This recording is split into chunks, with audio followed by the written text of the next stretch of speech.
Happy we are. Good to see you, Bill Hemmer. I'm Sandra Smith. America's top diplomat arriving in Saudi Arabia amid mounting pressure on the kingdom over the disappearance of Jamal Khashoggi, the Washington Post columnist who was last seen 2 weeks ago entering the Saudi consulate in Istanbul. So the Saudis initially deny any involvement in his disappearance, but there are reports they could soon change their story. Meanwhile, President Trump vowing to get the bottom of all of this. We're working very close with Saudi Arabia and with Turkey, and they're working together to figure out what happened. He may meet with all of them together, but we want to find out what happened. And he's got instructions to find out what happened. We're talking about the whole situation with Saudi Arabia that you've been reading about, I'm sure, very much. But it's a terrible situation. There's no question about it. I don't like it one bit. We're covering all angles. Congressman Pete King joins us in a moment with his reaction. But we begin with Rich Edson live from the State Department. Rich. Hi, good morning, Sandra. And Secretary of State Mike Pompeo just met for about 40 minutes with Crown Prince Mohammed bin Salman, the heir to the Saudi throne. The Crown Prince told the Secretary, quote, "We are strong and old allies. We face our challenges together. The past, the day of, tomorrow." The two are also scheduled to have dinner tonight, part of a hastily organized trip to Saudi Arabia. The State Department says the president called Secretary Pompeo Sunday night to dispatch him to Riyadh to figure out what happened to columnist Jamal Khashoggi. 2 weeks ago, Khashoggi walked into the Saudi consulate in Istanbul and never emerged. The 33-year-old Crown Prince is praised as a reformer who wants to modernize Saudi Arabia, though he has also jailed his rivals in a luxury hotel, intervened heavily in Yemen's civil war, and blockaded neighboring Qatar. There are reports the Saudi government is planning to claim rogue elements in the government are responsible. After speaking yesterday with Saudi King Salman after President Trump says that the rogue killers could be responsible as well. So he's used that line too.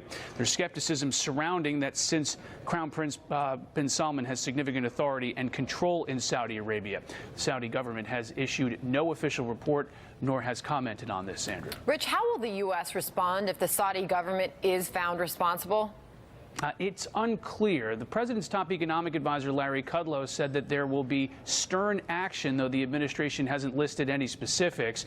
Democrats and Republicans in Congress are calling to cancel arms sales for Saudi Arabia and impose sanctions on those found responsible. The president has rejected the canceling of arms sales. Jamal Khashoggi's family has just released a statement saying, quote, "The strong moral and legal responsibility which our father instilled in us obliges us to call for the establishment of an independent and impartial international commission to inquire into the circumstances of his death. We are grateful to all those who have respected our privacy during these difficult times." The Turkish and Saudi governments say they are in a joint investigation right now at the consulate to try to figure out what happened. Sandra? Rich Edson at the State Department. Thank you, Rich. I want to bring in Congressman Peter King, Republican from New York, member of the House Intel Committee. Sir, thank you for coming back here. And you've been a Saudi critic for years, going back to 9/11. What is going on here? Bill, I think the best you could have said about the Saudis is they're amoral. Back on 9/11, they were immoral. In recent years, they've come more to our side. They've been very helpful as far as Iran is concerned, as far as combating Iran, as far as assisting Israel. Those type issues, they've come over to our side only because they realized it was in their best interest to do it.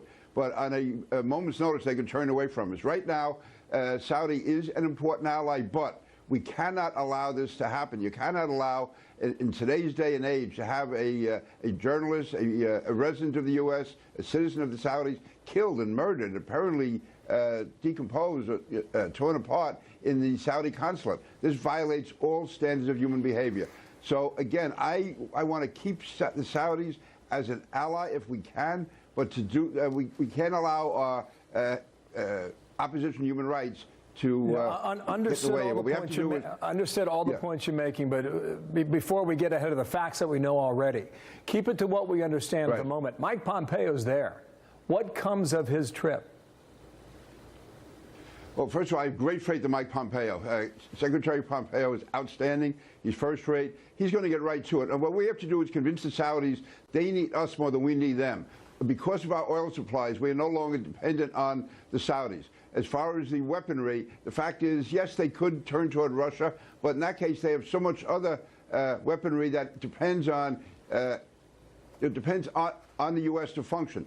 So they need us more than we need them. Yes, it's important that they be an ally, but again, it's more important to them that the U.S. is on their side. I think we have to take some sort of economic sanctions. We have to put a clear statement out demonizing them, saying how evil this was. And also, I know Senator Lindsey Graham has said that one requirement should be that the Crown Prince, who was supposedly the heir apparent, that he be pushed aside. You can't have this type behavior in the civilized world. We're not talking about an accident on the battlefield. Sometimes it's difficult to control the events and the way another government is formed.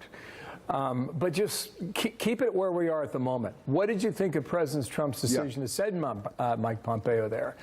In a way, you could argue this was a fact-finding mission.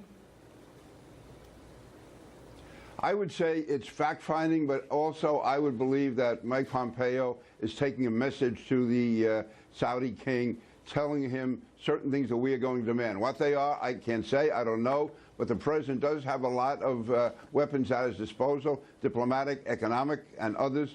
So I think that is what, it's probably two-pronged. One, to get the official position of the Saudi government from the king behind closed doors, but also to let him know the United States is not going to tolerate this. And listen, they've had no better friend than President Trump, and I agreed with that because you want them on our side, but not at the cost of sacrificing our respect for human rights. And I think Mike Pompeo is going to make that clear to the king that going forward, if they want to maintain any kind of good relationship with the U.S., they have to take action to punish those who are involved in this, and there has to be some punitive action by the U.S. against the Saudis. If it turns out the way you're describing here, what's the incentive to murder him? Why would that be?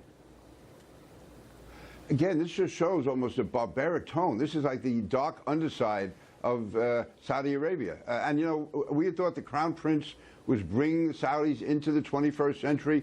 There were not a lot, but some rights being given toward women. They were going toward a more modern culture. And yet to have this is something that's out of the Middle Ages. And actually have somebody in your own consulate. It's bad enough what the Russians do, and they are horrible at this. But actually in your own consulate, if the reports are accurate, to murder someone or kill them in there, and they say it was an interrogation that went bad. Well, this is an interrogation of your own citizen on government property. Again, not something that's going on the battlefield or a back alley where people are fighting for survival. This was obviously a pre-planned event. Whether or not they intended to kill him, they certainly intended to cause, you would think, if everything we hear is true, severe bodily harm. And that had to be sanctioned at a high level of the government. Peter King, thank you for your time. We await the facts. Republican from New York, stand by, okay? Thank you, sir, very much.